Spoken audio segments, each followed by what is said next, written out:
ఏంటి షర్మిల గారు అబ్బాయి పొలిటికల్ ఎంట్రీ అట రాజారెడ్డి. ఇదేంటి కొత్తగా? కొత్తగా ఏముంది సార్, మా నాయకులందరూ వాళ్ళ పిల్లలు అదంతా పుత్ర పౌత్ర విరుద్ధిరేస్తా అన్నట్టుగా. షర్మిల గారికి ఇప్పుడు కష్టకాలం ఉంది కదా అని. నిజమే మరి. అంటే ఒకటి ఆమె గతంలో ఇప్పుడు అదే కదా కవిత ఎపిసోడ్ అయ్యాక అందరూ షర్మిలని ఎక్కువగా తలుచుకుంటున్నారు వాస్తవంగా. మన పీటీఐ అడిగితే కూడా నేను అదే చెప్పాను, ఈ రెండు కేసులకు చాలా తేడా ఉంది. కవితకు గతంలో అధికారిక పదవులు ఒక ప్రభుత్వంలో వాళ్ళదే ప్రభుత్వం నడవడం ఇవన్నీ ఉంది. షర్మిల నాన్ స్టార్టర్ అనుకోవాలి పాలిటిక్స్లో ఇంతవరకు. అంటే ఎక్సెప్ట్ జగన్ సోదరిమణిగా ఆమె కూడా ఆందోళన చేస్తారు కాబట్టి అలా తప్ప రాజకీయ ప్రభావం చాలా పరిమితంగానే ఉంది. ఇప్పుడు బహుశా ఇంకా ఆమె కాంగ్రెస్లో చేరిన తర్వాత కేసీఆర్కి వ్యతిరేకంగా మొదలై తర్వాత రేవంత్ రెడ్డి మీద మాట్లాడి తర్వాత పార్టీ మారి ఆంధ్రప్రదేశ్కి వెళ్ళి ఇప్పుడు ఆంధ్రప్రదేశ్లో ఒక విధంగా కాంగ్రెస్లో కూడా ఆమె మీద అసంతృప్తి ఉంది. ఆ శుంకర పద్మశ్రీ లాంటి వాళ్ళు ఎప్పుడు అన్న గురించే తప్ప మీరు పార్టీ పెరుగుదలకు పెద్దగా చేయడం లేదని వీళ్ళు వెళ్ళి ఫిర్యాదు కూడా చేసి వచ్చారు. ఈ మధ్య బీజేపీ గురించి కూడా అప్పుడప్పుడు మాట్లాడుతున్నారు. ఈ నేపథ్యంలో నేను అనుకుంటాను కుమారుడు రాజారెడ్డి కదా, ఆయన రైతుల సమస్యల మీద ఏదో ఆందోళన చేశారని నేను వార్త చూస్తున్నాను. తప్పకుండా ప్రజాస్వామ్యంలో ఎవరైనా రావచ్చు, అందులో అంటే తర్వాత తరం వచ్చినట్టు అవుతుంది.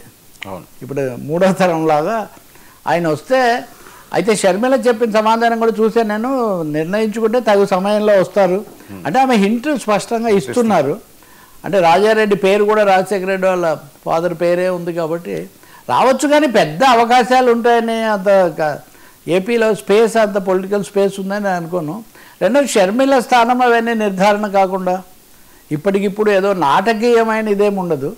కాకపోతే ఆయన ఒక కొంత అడుగులు తొలి అడుగులు వేయడానికి కొన్ని నిలదొక్కుకోవడానికి ఏదైతే రైతు సమస్యల మీద చేశాడు దాన్ని ముందు మన వైసీపీకి కానీ జగన్మోహన్ రెడ్డి గారి వాళ్ళ రియాక్షన్ ఎలా ఉండే ఛాన్స్ ఉంటుంది సార్?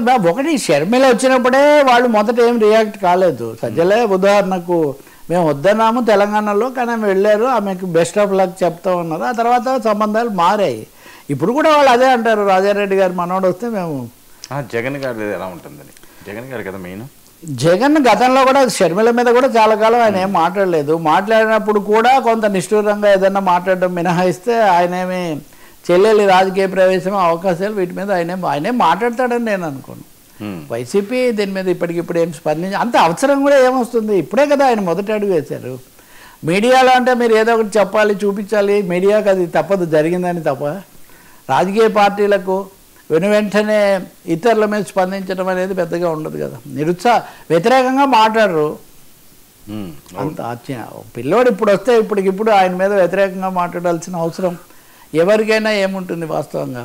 కాకపోతే టీడీపీ వాళ్ళు కొంచెం మాట్లాడవచ్చు, రాజారెడ్డి రాజ్యాంగం అని అంటున్నారు కాబట్టి మరో రాజారెడ్డి వస్తుంటే వాళ్ళు ఎలా ఆలోచిస్తారు, ఎలా స్పందిస్తారు? రాజారెడ్డి రాజ్యాంగం మళ్ళీ ఇదివరకు రాజారెడ్డి పేరు ఎక్కువగా వింటున్నాం కదా, ఇప్పుడు మళ్ళీ రాజారెడ్డి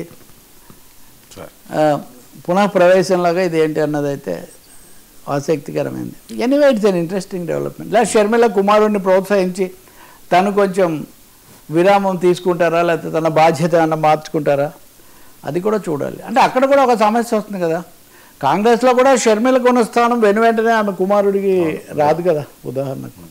కాబట్టి okay, let we say good luck to the boy, to the young man.